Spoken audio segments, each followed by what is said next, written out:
Chapter 12. Peace on earth and mercy mild, sang Miss Mapp, holding her head back with her uvula clearly visible. She sat in her usual seat close below the pulpit, and the sun streaming in through a stained glass window opposite made her face of all colours like Joseph's coat. Not knowing how it looked from outside, she pictured to herself a sort of celestial radiance coming from within, though Diva, sitting opposite, was reminded of the iridescent hues observable on cold boiled beef. But then, Miss Mapp had registered the fact that Diva's notion of singing alto was to follow the trebles at the uniform distance of a minor third below, so that matters were about square between them. She wondered between the verses if she could say something very tactful to Diva, which might before next Christmas induce her not to make that noise. Major Flint came in just before the first hymn was over, and held his top hat before his face by way of praying in secret, before he opened his hymn book. A piece of loose holly fell down from the window ledge above him on the exact middle of his head, and the jump that he gave was, considering his baldness, quite justifiable. Captain Puffin, Miss Mapp was sorry to see, was not there at all. But he had been unwell lately, with attacks of dizziness, one of which had caused him, in the last game of golf that he had played, to fall down on the 11th green and groan. If these attacks were not due to his lack of perseverance, no right-minded person could fail to be very sorry for him. There was a good deal more peace on earth as regards Tilling than might have been expected, considering what the week immediately before Christmas had been like. A picture by Miss Coles, who had greatly dropped out of society lately owing to her odd ways, called Adam, which was certainly Mr. Hopkins, though no one could have guessed, had appeared for sale in the window of a dealer in pictures and curios, but had been withdrawn from public view at Miss Mapp's personal intercession and her revelation of whom, unlikely as it sounded, the picture represented. The unchivalrous dealer had told the artist the history of its withdrawal, and it had come to Miss Mapp's ears, among many other things, that quaint Irene had imitated the scene of intercession with such piercing fidelity that her servant, Lucy Eve, had nearly died of laughing.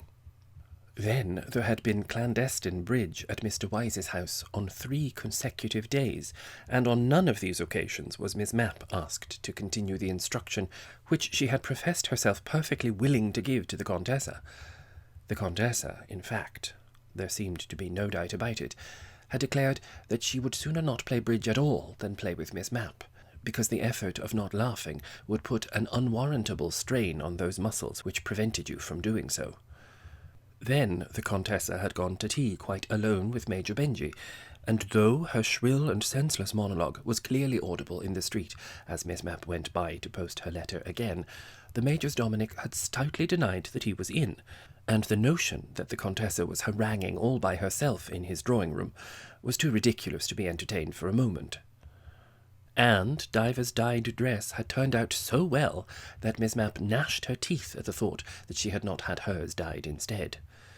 With some green chiffon round the neck, even Diva looked quite distinguished. For Diva. Then, quite suddenly, an angel of peace had descended on the distracted garden-room, for the Poppets, the Contessa, and Mr. Wise all went away to spend Christmas and the New Year with the Wises of Whitchurch.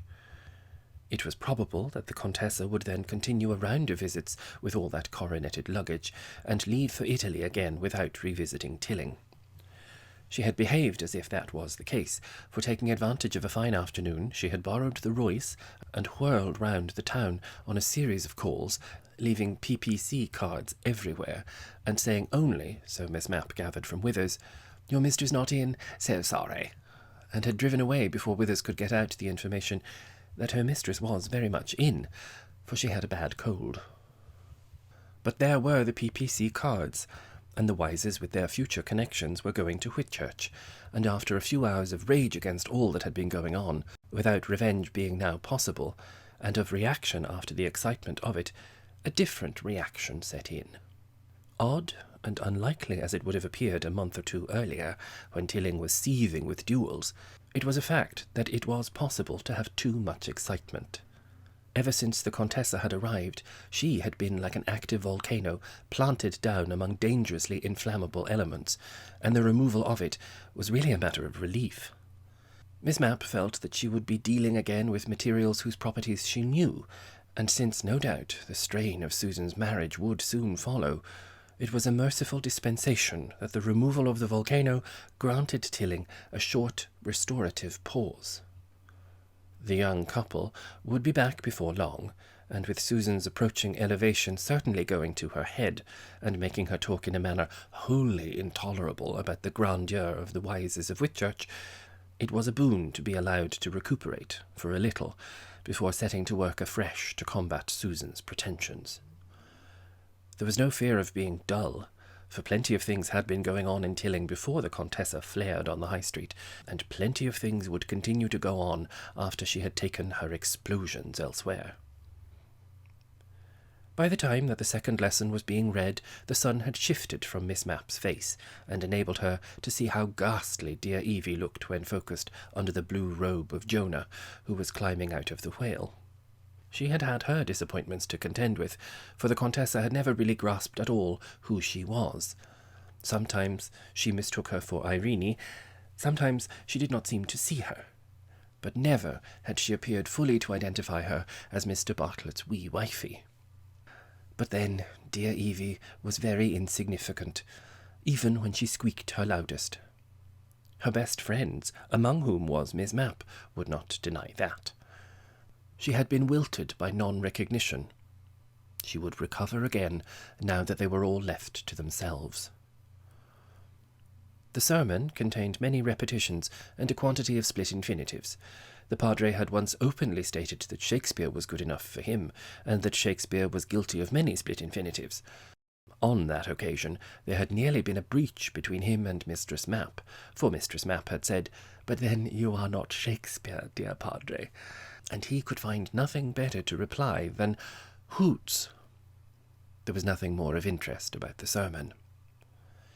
At the end of the service, Miss Mapp lingered in the church looking at the lovely decorations of holly and laurel, for which she was so largely responsible, until her instinct assured her that everybody else had shaken hands and was wondering what to say next about Christmas.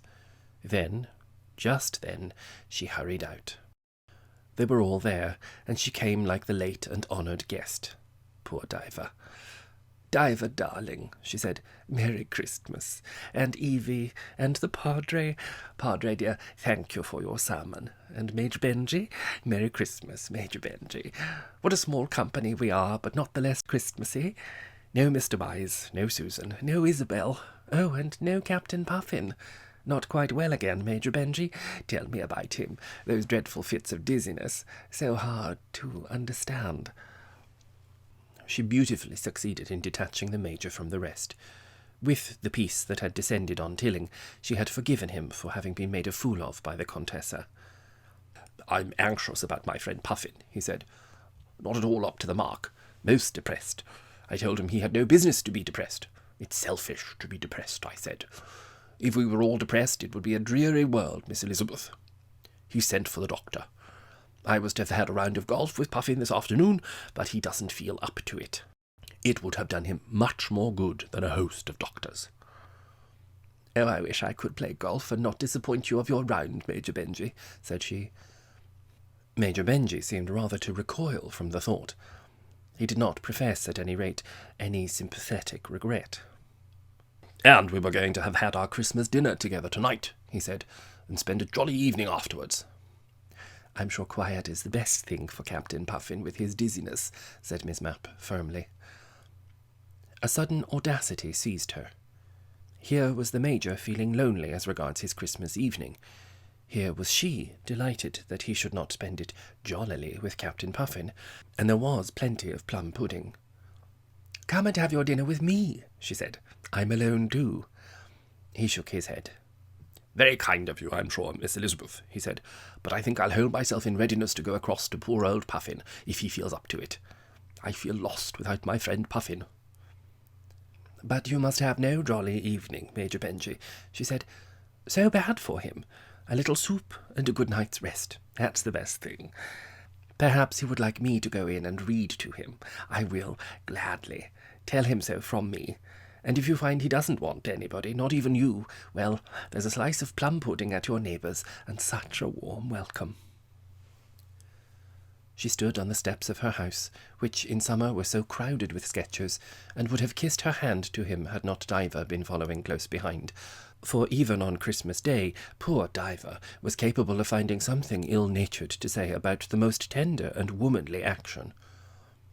And Miss Mapp let herself into her house with only a little wave of her hand. Somehow the idea that Major Benji was feeling lonely and missing the quarrelsome society of his debauched friend was not entirely unpleasing to her. It was odd that there should be anybody who missed Captain Puffin. Who would not sooner play golf all alone, if that was possible, than with him, or spend an evening alone rather than with his companionship? But if Captain Puffin had to be missed, she would certainly have chosen Major Benji to be the person who missed him. Without wishing Captain Puffin any unpleasant experience, she would have borne with equanimity the news of his settled melancholia or his permanent dizziness, for Major Benji, with his bright robustness, was not the sort of man to prove a willing comrade to a chronically dizzy or melancholic friend. Nor would it be right that he should be so. Men in the prime of life were not meant for that. Nor were they meant to be the victims of designing women, even the wisest of Whitchurch. He was saved from that by their most opportune departure. In spite of her readiness to be interrupted at any moment, Miss Mapp spent a solitary evening. She pulled a cracker with Withers, and severely jarred a tooth over a threepenny piece in the plum pudding, but there had been no other events. Once or twice, in order to see what the night was like, she had gone to the window of the garden-room and been aware that there was a light in Major Benji's house, but when 10:30 struck, she had despaired of company and gone to bed. A little carol singing in the streets gave her a Christmas feeling, and she hoped that the singers got a nice supper somewhere. Miss Mapp did not feel as genial as usual when she came down to breakfast next day and omitted to say good morning to her rainbow of piggies. She had run short of wool for her knitting, and Boxing Day appeared to her a very ill-advised institution. You would have imagined, thought Miss Mapp, as she began cracking her egg, that the tradespeople had had enough relaxation on Christmas Day, especially when, as on this occasion, it was immediately preceded by Sunday, and would have been all the better for getting back to work again. She never relaxed her efforts for a single day in the year, and why? An overpowering knocking on her front door caused her to stop cracking her egg. That imperious summons was succeeded by but a moment of silence, and then it began again. She heard the hurried step of Withers across the hall, and almost before she could have been supposed to reach the front door, Diva burst into the room. "Dead," she said. "In his soup. Captain Puffin. Can't wait." She whirled out again, and the front door banged. Miss Mapp ate her egg in 3 mouthfuls, had no marmalade at all, and, putting on the Princess Wales's cloak, tripped down into the high street. Though all the shops were shut, Evie was there with her market basket, eagerly listening to what Mrs. Brace, the doctor's wife, was communicating. Though Mrs. Brace was not, strictly speaking, in society, Miss Mapp waived all social distinctions and pressed her hand with a mournful smile. "Is it all too terribly true?" she asked. Mrs. Brace did not take the smallest notice of her, and, dropping her voice, spoke to Evie in tones so low that Miss Mapp could not catch a single syllable except the word soup, which seemed to imply that Diva had got hold of some correct news at last. Evie gave a shrill little scream at the concluding words, whatever they were, and Mrs. Brace hurried away. Miss Mapp firmly cornered Evie and heard what had happened. Captain Puffin had gone up to bed last night not feeling well, without having any dinner. But he had told Mrs. Gashley to make him some soup, and he would not want anything else. His parlour-maid had brought it to him, and had soon afterwards opened the door to Major Flint, who, learning that his friend had gone to bed, went away. She called her master in the morning, and found him sitting, still dressed, with his face in the soup, which he had poured out into a deep soup plate. This was very odd, and she had called Mrs. Gashley. They settled that he was dead, and rang up the doctor, who agreed with them. It was clear that Captain Puffin had had a stroke of some sort, and had fallen forward into the soup, which he had just poured out. "But he didn't die of his stroke," said Evie in a strangled whisper. "He was drowned." "Drowned, dear?" said Miss Mapp. "Yes. Lungs were full of oxtail. Oh, dear me. A stroke first, and he fell forward with his face in his soup plate and got his nose and his mouth quite covered with the soup. He was drowned, all on dry land and in his bedroom. Too terrible. What dangers we are all in." She gave a loud squeak and escaped, to tell her husband. Diver had finished calling on everybody and approached rapidly. "He must have died of a stroke," said Diver. "Very much depressed lately. That precedes a stroke." "Oh, then haven't you heard, dear?" said Miss Mapp. "It is all too terrible. On Christmas Day, too." "Suicide?" asked Diver. "Oh, how shocking." "No, dear. It was like this." Miss Mapp got back to her house long before she usually left it. Her cook came up with the proposed bill of fare for the day. "That will do for lunch," said Miss Mapp, "but not soup in the evening. A little fish from what was left over yesterday, and some toasted cheese. That will be plenty. Just a tray." Miss Mapp went to the garden room and sat at her window. "All so sudden," she said to herself. She sighed. "I dare say there may have been much that was good in Captain Puffin," she thought, "that we knew nothing about." She wore a wintry smile. "Major Benji will feel very lonely," she said. Epilogue. Miss Mapp went to the garden room and sat at her window. It was a warm, bright day of February, and a butterfly was enjoying itself in the pale sunshine on the other window, and perhaps, so Miss Mapp sympathetically interpreted its feelings, was rather annoyed that it could not fly away through the pane. It was not a white butterfly, but a tortoiseshell, very pretty, and in order to let it enjoy itself more, she opened the window, and it fluttered out into the garden. Before it had flown many yards, a starling ate most of it up, so the starling enjoyed itself too. Miss Mapp fully shared in the pleasure first of the tortoiseshell and then of the starling, for she was enjoying herself very much too, though her left wrist was terribly stiff. But Major Benji was so cruel. He insisted on her learning that turn of the wrist which was so important in golf. "'Pon my word, you've got it now, Miss Elizabeth," he had said to her yesterday, and then made her do it all over again 50 times more. Such a bully. Sometimes she struck the ground, sometimes she struck the ball, sometimes she struck the air.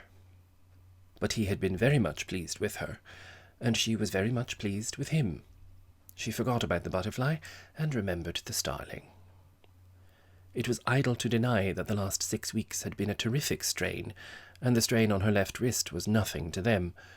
The worst tension of all, perhaps, was when Diver had bounced in with the news that the Contessa was coming back. That was so like Diver.